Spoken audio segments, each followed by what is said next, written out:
Welcome back sa aking YouTube channel para sa mga first time. Please click mo na yung streaming.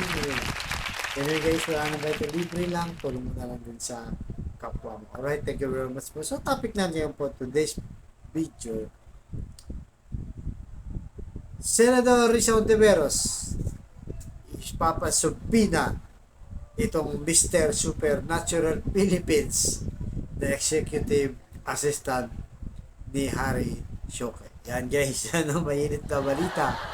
Dahil alam naman natin, sumabit yung pangalan ni Harry Roque dahil may natagpuan, di ba, ng mga dokumento na napirmado nitong si Harry Roque.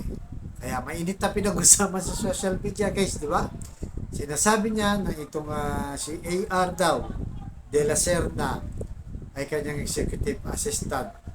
Ang sinasabi niyang dahilan doon, kailangan niya na may body-body, di ba? O bad travel, kasama sa abroad, dahil diabetic daw siya. Kaya nga tanong ng netizen, kung diabetic ka, bakit hindi nurse o medical personnel ang iyong ginawang executive assistant?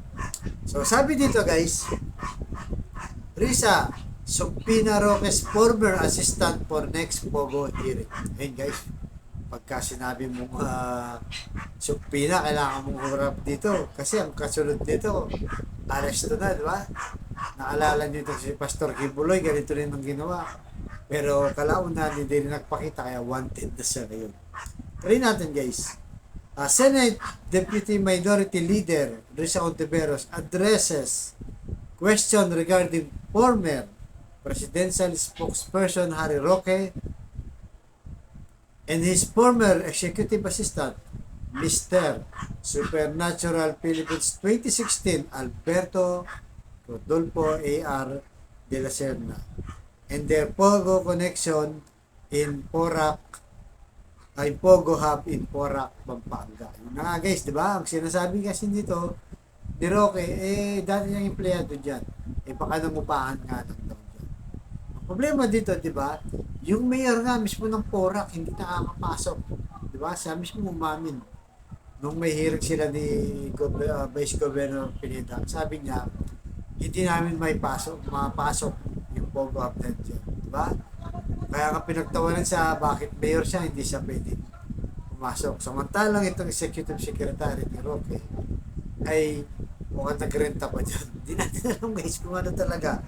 Malaman natin. So sabi dito, during a press conference on Friday, June 28, Ontiveros said, pag-uusapan din po namin iyon, lalo na't kasi simula pa lang ng namin halos na investigahan yung Porac raid ay an investigation.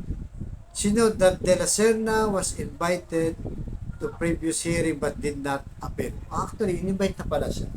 Hindi lang umattend. Kaya tingnan natin guys kung sino ang mas matigas dito, di ba?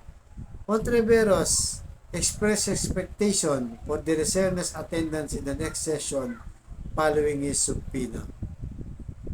Ontiveros also lamented that some previously invited resources person, including those relevant to the Porac investigation, ignore the committee's invitation. So yan guys, nagbabala na talaga itong si Senator Risa Ontiveros, di ba? Kaya nga sabi niya, ito pa, pahabol pa. Nung nakaraang hearing pa lang, actually, inimbita na rin namin dumalo si Mr. De La Serna.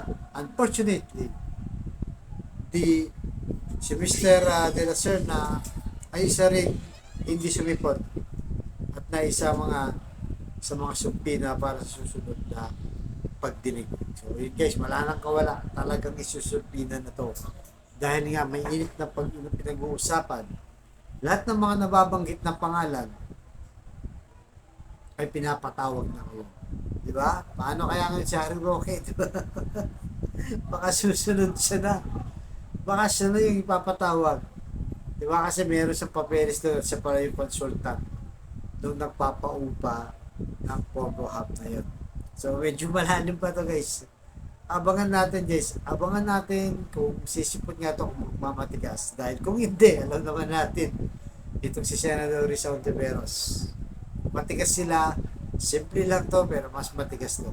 Matapang. Makikita ng taong bayan yan na talagang maganda yung performance, di ba?